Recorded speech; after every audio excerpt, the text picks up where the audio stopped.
In the richest country in the history of the world, 60% of our people are living paycheck to paycheck. We have the highest rate of senior poverty, 22% of seniors in America today. The people on top have never ever had it so good. Let's watch a few clips of Bernie Sanders on Fox News having to shut down their usual propaganda while defending his agenda. So if you can, take a moment as always to leave a like on the video. We really appreciate it and it helps us out a ton, more than you could imagine. And we'll be back after with the needed context. In the richest country in the history of the world, 60% of our people are living paycheck to paycheck. We have the highest rate of childhood poverty of almost any major country. We have the highest rate of senior poverty. 22% of seniors in America today trying to get by on $15,000 a year or less. Meanwhile, the people on top have never ever had it so good. One guy owns more wealth than the bottom 53% of the American households.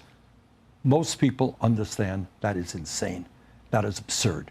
There is no reason why we should be the only major country not to guarantee health care to all people, why we have a housing crisis, why our kids can't afford to go to college. I mean, it's objectively a failure of economic policy for the country to have one man with more wealth than 53% of your country, 93% of your markets controlled by the top 1%, all while there is a housing crisis, a lack of healthcare for all in the country while being the wealthiest country in the world. Income inequality is at the root of most of these issues, wealth being hoarded above or outside of the modes of taxation, redistribution essentially, and instead kept by the few while the many fight for the crumbs is what causes a lot of these other issues we see, the lack of a high or the decline in testing scores, the crime rate, all of it. And a lot of it can be attached to socioeconomic conditions. And I think many are waking up to how absurd it is for this to just exist in the wealthiest country of the world. It's just a shame that some are being fooled by the likes of Donald Trump to think that they are the ones who care and have the solutions about it, when it's their exact policies that make these things worse. You're in the Republican Party and you say, you know what? I don't like this Trump idea of giving massive tax breaks to the rich and cutting Medicaid and education. You get up and say that, what happens to you? The next day, Elon Musk says, I got unlimited amounts of money. We're going to run a candidate in a primary against you. Democratic Party side, what happens if somebody says, you know what? Maybe it's not a good idea to fund Netanyahu's war machine, which is creating starvation for children in Gaza. I'm going to vote against that. Next day, AIPAC is going to be running against you. We have a corrupt campaign finance system.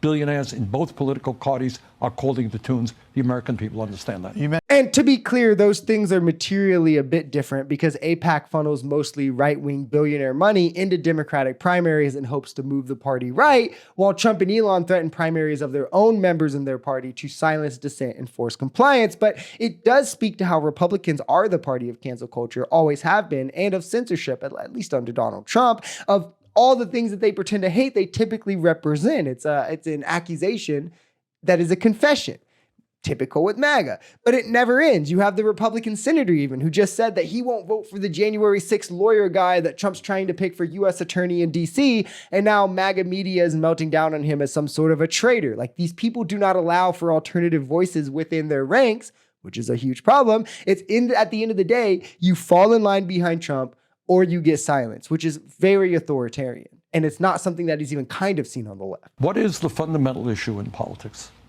Which side are you on? So right now, you have massive income and wealth inequality. You have the rich getting richer. Wealthiest people, large corporations control our economy. Billionaires control our political system. The question is, do you stand with the working class, with the elderly, with the kids, or do you stand with big money? Well, that's a great question, because now you have this tariff policy from President Trump. And it's really interesting that some Democrats have now kind of abandoned the pro-progressive thing that they had before, and they're agreeing with the Wall Street Journal editorial page. Do you see that? Yeah, this is what I think. The idea to say, oh, we believe in unfettered free trade, no tariffs, and some Democrats are saying that, I think that's nonsense. The idea that you arbitrarily one day come up with tariffs on every country on earth for no particular reason, which is going to raise prices in this country, that's also absurd. Not only did I vote against NAFTA and permanent normal trade relations with China, I helped lead the effort against those.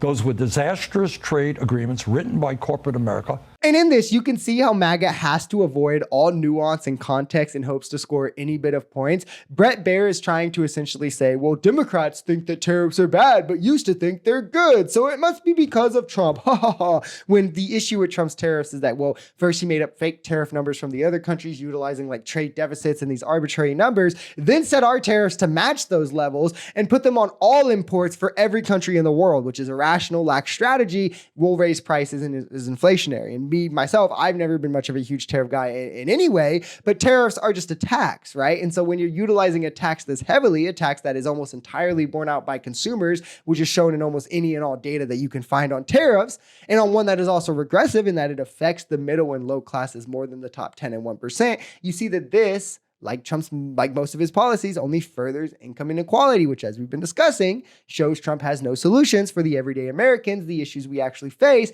as a lot of them are exacerbated by income inequality.